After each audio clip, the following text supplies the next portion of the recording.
આગામી શુક્રવાર એટલે કે 31મી ઓક્ટોબરે રિલીઝ થઈ રહી છે મિસ્રી.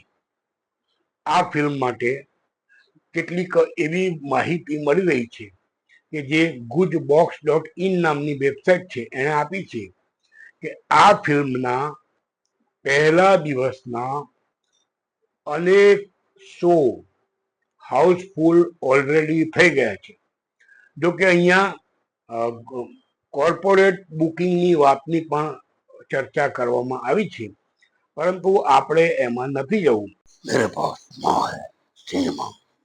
મિસ્રી એક એવી ફિલ્મ છે કે જેમાં એક ફોટોગ્રાફર અને એક પોટરી મેકર એટલે માટીના જે વસ્તુઓ બનાવનારની વચ્ચેની લવ સ્ટોરી છે.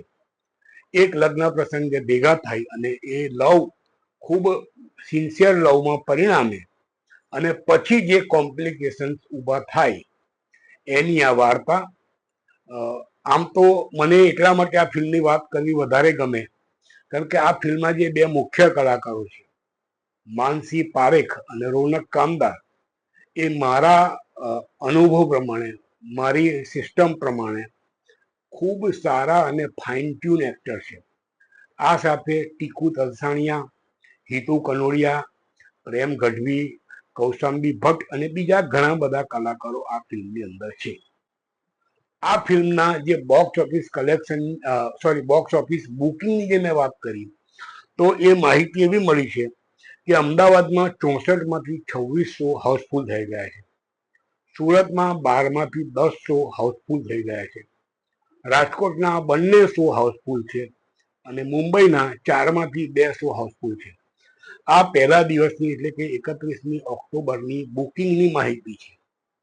આ ફિલ્મના મ્યુઝિક ડિરેક્ટર છે પાર્થ ઠક્કર, એડિટર છે નીરવ પંચાલ, નિર્માતા છે સંજય સોની અને કૃપા સોની અને લેખક દિગ્દર્શક છે કૌશલ નાયક.